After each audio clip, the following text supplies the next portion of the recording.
Les gars, je vous ai entendu. Ouais, Fitz, à son où, les live reactions, ça nous manque, etc.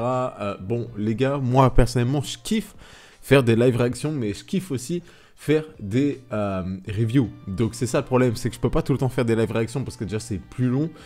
Et en plus de ça, c'est peut-être un petit peu moins aussi. Moi je trouve que c'est moins pertinent, moins intéressant dans l'analyse.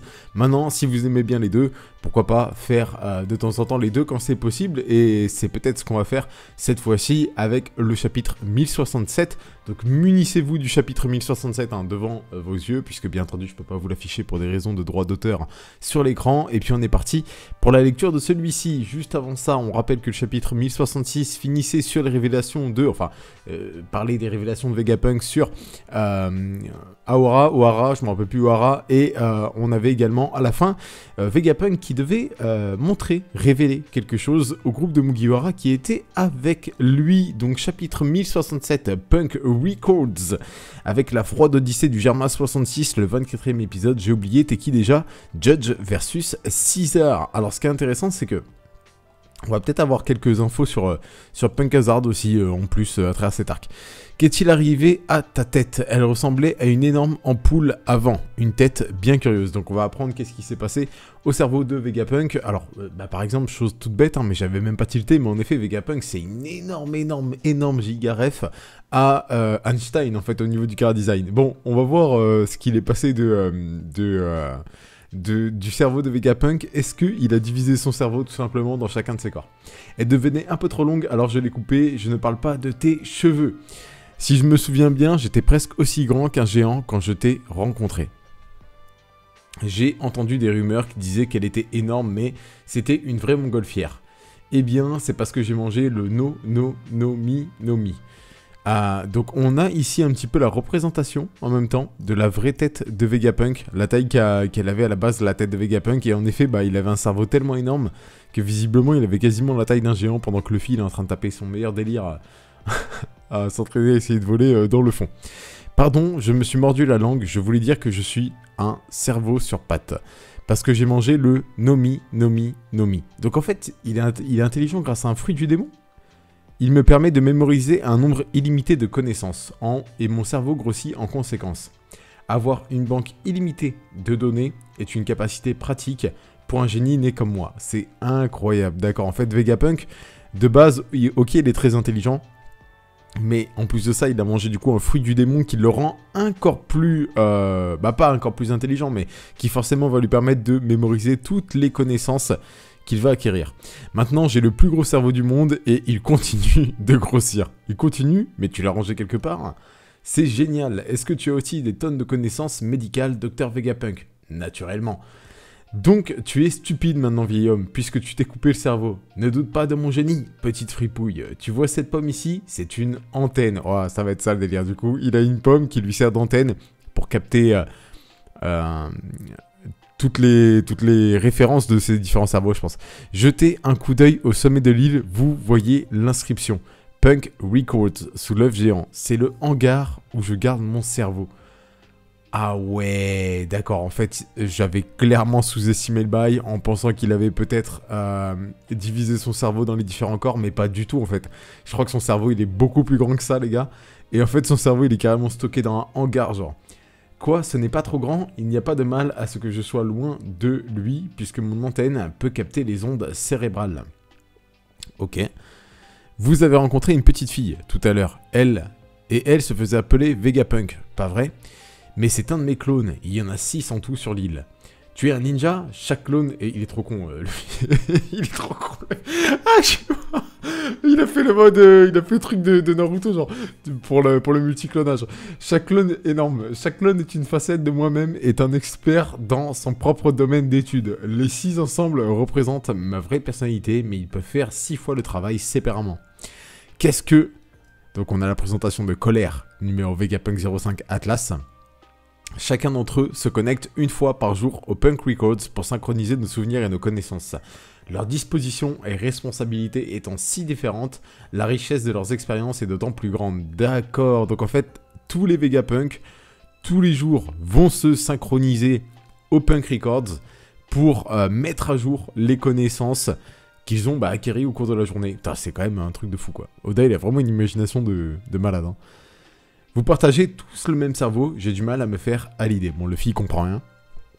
Considérez que nous partageons la même bibliothèque. Si seulement je pouvais laisser tout le monde se connecter à mon cerveau, toute l'humanité aurait accès à mon savoir. Alors, si la population du monde entier mettait elle-même à jour le Punk Records, cela créerait une mer d'informations qui surpasserait ce que mon cerveau peut accomplir seul. L'humanité n'aurait qu'un seul esprit. Là, la case, elle est stylée que Oda il a fait parce qu'on dirait vraiment une case en mode savant fou, je trouve. Je pourrais donc étudier la médecine du monde entier, évidemment. Waouh! Mais si vous laissez tout le monde partager ses idéologies contradictoires, tous ces préjugés ne vont-ils pas créer des problèmes? Tu es vraiment très malin, paladin des mers. Mais la science ne progressera jamais si tu passes tes journées à t'inquiéter de ce genre de choses. C'est ça ton problème, Vegapunk. Tu te moques des sacrifices. Au nom du progrès, c'est pour ça que papa a été transformé en une arme sans cœur. Bon, Bonnie, bien sûr, on le sait, qui a du coup une grosse, colère envers Vegapunk. Mais à mon avis, Vegapunk va lui expliquer comment ça s'est passé avec Kuma. Je pense que Kuma, il a dû être volontaire dans l'histoire ou un truc comme ça. Arrête ça, Bonnie! Ce sabre laser est défectueux. Laisse tomber. Je sais qu'il marche. Je l'ai testé tout à l'heure. Ramène mon père à la normale. Si tu oses me dire non, ne te précipite pas, Bonnie. Le tuer te ferait beaucoup d'ennemis. Appuie sur l'interrupteur, Bonnie. Ce laser attire un nombre incalculable d'insectes. D'accord, en fait... Pourquoi il lui a dit d'appuyer sur l'interrupteur? Du coup, ça a rapporté plein d'insectes. Ici, je pense que c'est Vegapunk qui lui dit d'appuyer. Ouais, c'est ça, c'est Vegapunk qui lui dit d'appuyer. Donc elle a appuyé, il y a plein d'insectes qui arrivent. Et... je sais pas. Qui sont électrocutés, on dirait. Regarde Bonnie, un scarabée géant. Ah, mais genre en mode... Qu'est-ce qui se passe? Hein? On dirait qu'elle a subi du haki des rois, la Bonnie, là. Mais c'est quoi ce délire? Elle a de l'écume dans la bouche et tout. Regarde Bonnie, un scarabée géant. Ce n'est pas le moment, Luffy. Regarde, elle s'est évanouie. Ah, c'est tout à fait logique. Bien sûr que Bonnie veut ma mort. C'est ironique qu'un de mes nombreux échecs m'ait sauvé. En parlant de ça, vous êtes allé à Wano récemment, pas vrai? Vous ne sauriez pas par hasard si un dragon comme Kaido est vraiment apparu là-bas? Et bien sûr qu'ils sont clairement au courant pour le coup. Bon, j'ai pas compris ce qui s'est passé avec Bonnie, hein. Je pense qu'en fait, elle a peur des insectes, à mon avis. Oh, tu parles de Momo. Je suppose qu'il a mangé le fruit défectueux que j'ai laissé à Punk Hazard. Défectueux? Qu'est-ce que tu entends par là? C'était un fruit du démon artificiel que j'ai synthétisé. Je l'ai fait après 20 ans de recherche sur le facteur de linéage de Kaido. Cela a coûté d'innombrables ressources. Mais je n'ai pas réussi à le faire correctement. Oh, c'est pour ça qu'il est partiel... Oh, c'est pour ça qu'il est pareil que Kaido, mais ça a bien marché. Il peut cracher du feu et il est super fort. C'est le gardien de Wano maintenant. Tu as vraiment fait ça, mais c'est génial. Et sa couleur? Il est rose. Merde, vous voyez, encore un échec monumental. C'est quoi le problème? J'ai compris. C'est un génie perfectionniste. Donc c'est pour ça que le dragon il est rose, genre c'est parce que Vegapunk il s'est fail. Et ce robot alors, tu l'as fait aussi, pas vrai vieil homme? Fais-le bouger. Et là je pense qu'il va leur expliquer que ce n'est pas lui qui a fait le robot. J'ai bien peur que tu te trompes, il s'agit du légendaire géant de fer qui a attaqué la Terre Sainte de Mary Joyce il y a environ 200 ans.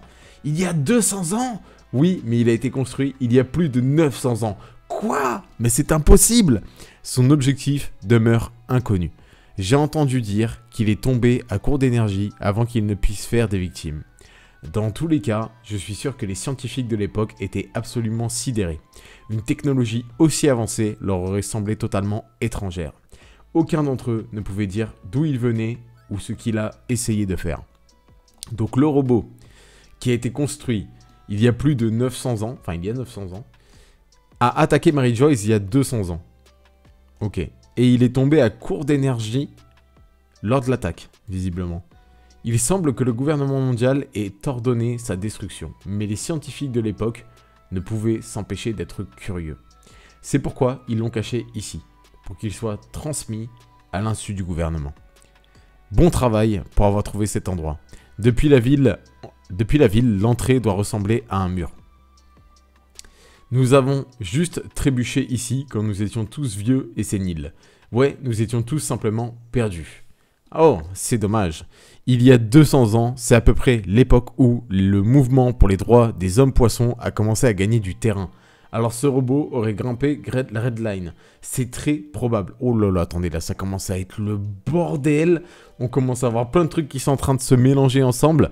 Il y a 200 ans, c'est à peu près l'époque où le mouvement pour les droits des hommes-poissons a commencé à gagner du terrain. Et du coup, on est reparti sur l'autre groupe des Mugiwara qui est accompagné de Shaka, qui est bien entendu aussi en train de leur montrer le robot. Donc en fait, la Vegapunk est en train de montrer aux deux groupes de Mugiwara exactement la même chose, à savoir ce fameux robot. Ok. J'ai créé le Vegaforce 01 sur la base de ce que j'ai appris. Mais je n'avais pas les prouesses scientifiques pour en apprendre tous les aspects. Il est difficile de croire que ce soldat mécanique a été fabriqué il y a plus de 900 ans. Il y a quelque chose que même toi tu ne peux pas recréer, sa source d'énergie. Dans le passé, il avait une source d'énergie qui bouleversait nos idées modernes sur ce qui est possible. Oh bordel. Oh bordel les gars, donc il y a une source d'énergie j'imagine qui vient d'ailleurs, et est-ce que ça serait pas justement ce fameux délire qu'il y a beaucoup dans la communauté justement avec les Lunaria et tout? Va savoir. En tout cas c'est bon de savoir que Luffy et les autres vont bien. Mais qui est cette fille? C'est Bonnie, une pirate. Je pensais que celle qu'on a vue avant était une petite fille. Et la façon dont la tête de Vegapunk fonctionne est folle. J'ai vraiment fait une chose terrible à Bonnie. Ouais, tu devrais te baisser et la supplier de te pardonner, vieil homme. Bon, Luffy, lui... je suis même pas sûr qu'il soit vraiment conscient de ce qui se passe. Petit crétin, comme si tu savais quelque chose à ce sujet. Voilà. Il y a quelque chose que je dois lui donner. Quoi qu'il en soit, j'ai l'impression que c'est le destin qui t'a amené ici aujourd'hui. Luffy au chapeau de paille. Peux-tu m'éloigner des Geds, s'il te plaît? Vegapunk qui veut quitter l'île du coup. Hein? Qu'est-ce que c'est que ça? Gyao! Ah, c'est des... D'accord, ok. Ici, le Cypherpole, nous demandons l'accès au port des Geds. Quels animaux domestiques mal dressés? Donc en fait, il y a des monstres marins qui sont en train de se dresser devant le bateau du Cypherpole. Les monstres marins de Eged, hein, tout simplement, qu'on a vu, les monstres marins mécaniques, là, les inventions. Les rapports indiquent que Bonnie a été aperçue faisant son chemin ici, elle aussi. Cette peste nous échappe sans cesse. Elle a fait son temps, on n'a qu'à l'éliminer à vue. Donc le CP0 qui est là pour éliminer Bonnie. Shaka, il y a un navire du gouvernement. Ce serait mauvais s'ils voyaient que nous hébergeons des pirates. Qu'est-ce que le CP0 nous veut? Et pourquoi ils ont amené Rob Lucci? Je pense que nous devons juste livrer ces racailles. Après tout, ce Lucci est un assassin, non? Quoi? Lucci? Eh, dépêchez-vous et rendez-nous nos jambes. Non, ce type est toujours là, vous ne pouvez pas les laisser entrer. Ne t'inquiète pas, Robin, je te protégerai, peu importe combien de fois il reviendra. Dites-leur de remettre le Séraphin et de partir. Nous déclinons leur demande d'accostage. Je doute que les agents du gouvernement mondial réagissent bien à cela, alors préparez-vous à la bataille. Oh là là là là là là. Est-ce qu'on va avoir une bataille? Est-ce que peut-être on va avoir une bataille entre les parties de Vegapunk qui vont rester, et je pense que Luffy va partir avec le vrai Vegapunk. Je pense pas qu'il va y avoir une bataille entre les Mugiwara et le CP0. Je pense qu'ils vont partir avec Bonnie, d'ailleurs, à mon avis. Donc je pense que Vegapunk, Bonnie, Vegapunk le vrai, hein, et Bonnie vont prendre... C'est bizarre de dire ça, mais vont prendre l'océan sur le Sony avec les autres. À mon avis, ils vont partir avec les autres, je pense. Tandis que peut-être on pourrait avoir les autres Vegapunk qui restent. Et on sait qu'il y a au moins un Séraphin, donc le Séraphin de Jinbei, pour les aider à se battre peut-être contre le CP0. Et les retarder. Royaume de Quai d'Étrave, Grand Line. Dragon, Kuma est bizarre. Kuma, attends, on essaie de te réparer. Kuma, qu'est-ce qui ne va pas? Il est toujours sous le contrôle de la marine. Donc là, on est de retour du coup avec les révolutionnaires. Hein. Kuma, où est-ce que tu vas? Tu n'es pas en état de bouger comme ça. Tu n'es toujours pas toi-même. Et donc on voit Kuma qui était genre, je sais pas, genre, on dirait qu'il était...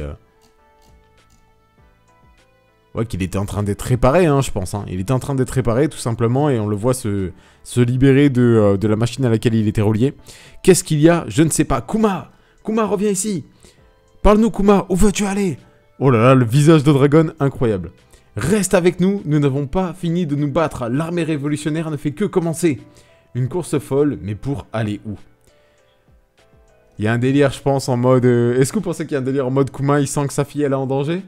Et... tu sais, l'esprit paternel, genre, qui survit? Peut-être. Je sais pas. En tout cas, c'est la fin du chapitre 1067 de One Piece. Il n'y a pas de chapitre la semaine prochaine. Chapitre intéressant, où, du coup, on a quasiment Enfin, oui, j'allais dire la confirmation, non, mais l'information, parce qu'on ne le savait pas, mais on a l'information que, je pense, Vegapunk va embarquer pendant un certain temps sur le Sunny pour s'éloigner de Egghead, en tout cas. Intéressant, très très intéressant. Sachant qu'en plus de ça, je crois, si je dis pas de bêtises, il me semble que Vegapunk est en danger. À propos de la marine et tout, et donc du gouvernement mondial, plutôt, et du coup, est-ce que il le sentirait pas venir, tu vois, et il décide de se mettre en sûreté, de partir. Peut-être qu'il sait que ça risque de lui retomber dessus. Donc c'est très intéressant. En même temps, si on a Kuma qui décide de partir, parce que je vois pas pourquoi Kuma il réagirait comme ça d'un coup. À mon avis, Kuma, c'est que voilà, il veut partir vers là-bas, à mon avis. Est-ce que ça serait pas par rapport au fait que... Enfin, est-ce qu'on n'aurait pas du coup peut-être une rencontre à venir entre Dragon et Luffy, peut-être? À voir, les gars. Vous me dites ce que vous pensez de tout ça dans l'espace commentaire. Il y aura peut-être une vidéo review sur le chapitre, je vous le garantis pas, vu qu'il y a eu la vidéo live reaction, mais j'espère qu'en tout cas, ça vous aura plu, comme d'habitude, et moi je vous dis à très vite pour une nouvelle vidéo sur One Piece. Portez bien les gars, bye tout le monde, ciao.